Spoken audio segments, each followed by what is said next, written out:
ये तमाम वो सवाल हैं जो अमेरिका और ईरान के बीच अटकी और लटकी पीस डील के बाद खड़े हो रहे हैं। दरअसल 21 जून को स्विट्जरलैंड में अमेरिका और ईरान के प्रतिनिधियों की मुलाकात हो रही थी। इस मुलाकात के दौरान शांति के समझौते पर दस्तखत होने थे। शांति का मसौदा तैयार हो रहा था। मीडिएटर पाकिस्तान बना था। शहबाज और मुनीर भी प्रतिनिधिमंडल के साथ स्विट्जरलैंड में मौजूद थे। लेकिन इस बैठक का नतीजा क्या रहा? शून्य। ना ईरान अपने स्टैंड से पीछे हटा, ना अमेरिका अपने स्टैंड से पीछे हटा, और नतीजा ये रहा कि जो पीस टॉक लगभग तय मानी जा रही थी, लगभग डन मानी जा रही थी, वो पीस टॉक एक बार फिर से अधर में लटक गई है। और इसके पीछे की वजह है ट्रंप का बार बार अपने रवैये को बदलना, ट्रंप का बार बार ईरान के साथ समझौता करने के साथ ही साथ ईरान को धमकाना। दरअसल हुआ कुछ यूं कि स्विट्जरलैंड में ईरान और अमेरिका के बीच में बातचीत हो रही थी। कोशिश की जा रही थी कि दोनों ही देशों के बीच में एक बीच का रास्ता निकाला जाए।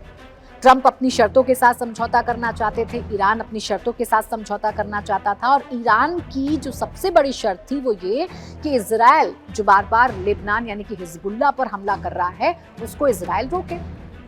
ये पीस टॉक चली रही थी कि इसी बीच ट्रंप ने अपने सोशल मीडिया से ईरान को लेकर या लेबनान को लेकर एक धमकी भरा पोस्ट कर दिया। और उस पोस्ट में ईरान की तरफ अमेरिका की तरफ से जो कहा गया वो ये कहा गया कि जो ईरान है वो जल्द से जल्द लेबनान को या हिजबुल्लाह को हमला करने से रोके। इस बात पर ईरान नाराज हो गया। ईरान की तरफ से वार्ता करने के लिए जो प्रवक्ता गए थे, उन्होंने अपनी नाराजगी जताई, बैठक को बीच में छोड़ दिया। इस बैठक का कोई नतीजा नहीं निकल पाया और इसके साथ ही साथ एक बार फिर से स्ट्रेट ऑफ हॉर्मुज का मामला अटक गया। स्ट्रेट ऑफ हॉर्मुज पर अमेरिका के अपने अलग दावे हैं, ईरान के अपने अलग दावे हैं। इन दावों को लेकर भी अब पेंच फंसता हुआ नजर आ रहा है। आइए सिलसिलेवार तरीके से आपको बताती हूँ कि क्या हुआ। दरअसल जो बैठक हुई थी उसमें ईरानी वार्ताकार मोहम्मद बागिर गालिबफ ने कहा कि करीब 80 मिनट की बातचीत के बाद मुझे पता चल गया कि ट्रंप ने हमारे राष्ट्रपति, हमारी वार्ता टीम और हमारे इलाके को लेकर धमकी भरे बयान दिए हैं। गालिबफ ने कहा कि इसके बाद ईरानी डेलीगेशन ने बैठक को खत्म कर दिया। उन्होंने बताया कि जब हमने इस बैठक को खत्म किया तो अमेरिका की तरफ से जो मीडिएटर थे उन्होंने कोशिश की कि बैठक को दोबारा से शुरू किया जाए, लेकिन ईरान ने इसमें कोई दिलचस्पी नहीं जताई और नतीजा ये रहा कि इस बैठक में कुछ भी तय नहीं हो पाया।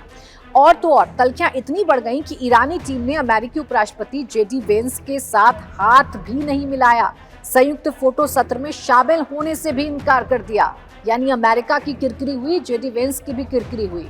ईरान ने अपने रवैये से बता दिया कि वो धमकी भरे अंदाज में तो समझौता करने वाला है नहीं।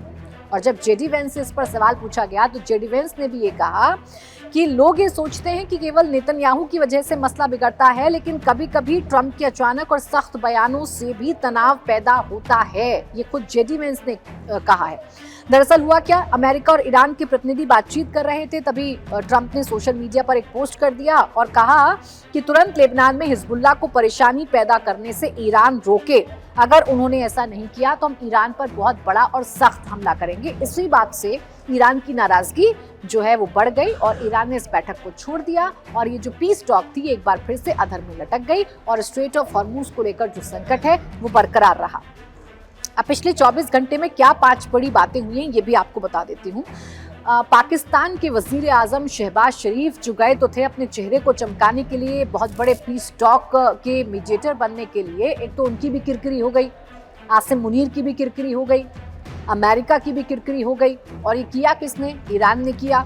ईरान ने अमेरिका की भी बेइज्जती की है और पाकिस्तान को तो खैर बेइज्जत होने की आदत हो गई है। शहबाज शरीफ ने कहा कि अमेरिका और ईरान की वार्ता सफल हो गई है। अब सोचिए, इतना झूठा देश है पाकिस्तान। तस्वीरें बता रही हैं कि ईरानी टीम अमेरिका के उपराष्ट्रपति जेडी वेंस के साथ फोटो खिंचवाने के लिए तैयार नहीं है, हाथ मिलाने के लिए तैयार नहीं है। मामले इतने बिगड़ गए कि बैठक को बीच में छोड़कर ईरानी वार्ताकार निकल गए और पाकिस्तान के पीएम ये कह रहे हैं कि वार्ता सफल रही।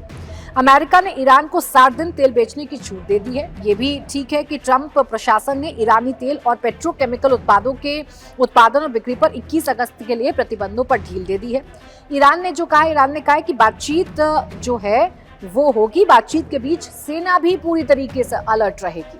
क्योंकि अमेरिका दरअसल करता क्या है, ट्रंप दरअसल करते क्या है कि एक तरफ वो बातचीत का मसौदा तैयार करते हैं, वो पीस टॉक के लिए टेबल पर बातचीत करने के लिए कोशिशें करते हैं, तो दूसरी तरफ अपने बयानों से या अपने एक्शन से ईरान को ये बताते हैं कि हमले रुकेंगे नहीं। इसलिए ईरान ने भी कहा है कि बातचीत हम जरूर करेंगे, बातचीत होती रहेगी, लेकिन हमारी सेना पूरी तरीके से अलर्ट पर रहेगी।